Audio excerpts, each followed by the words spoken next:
જો પાટણ નગરપાલિકાના chief officer માત્ર ટોપીઓ પહેરી અને ફોટા પડાવવાની અંદર રચ્યા પચ્યા રહ્યા છે.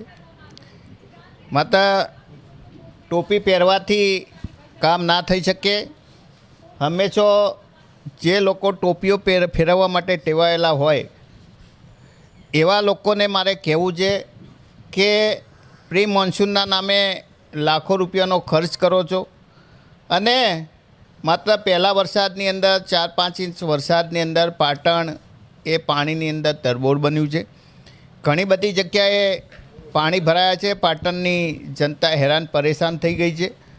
એટલે જો તમે સારું કામ કરશો અને માત્ર ટોપી પહેરી અને શો નહીં કરો તો અમે તમને અભિનંદન આપીશું.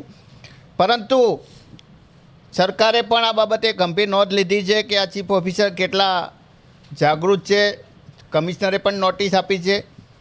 એટલે સિંઘમ બની અને માત્ર વાહવાહી કરવા મીડિયાની અંદર સોશિયલ મીડિયાની અંદર વાહવાહી કરવાને બદલે પાટણની જનતા રાહ જોઈ રહી છે કે પ્રી મોન્સૂનની કામગીરી હવે પૂરી થઈ, ચોમાસું શરૂ થઈ ગયું છે.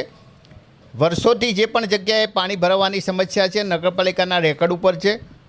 એટલે આ બાબતે ગંભીરતાથી લઈ અને પાટણની જનતાને જે પાણી ભરાવાની સમસ્યા છે એમાંથી મુક્ત કરવી જોઈએ, ગંદકીમાંથી મુક્ત કરવી જોઈએ.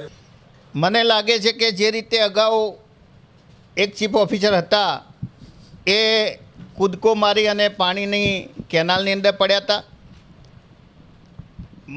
જો ચીફ ઓફિસર બહુ સિંઘમ હોય અને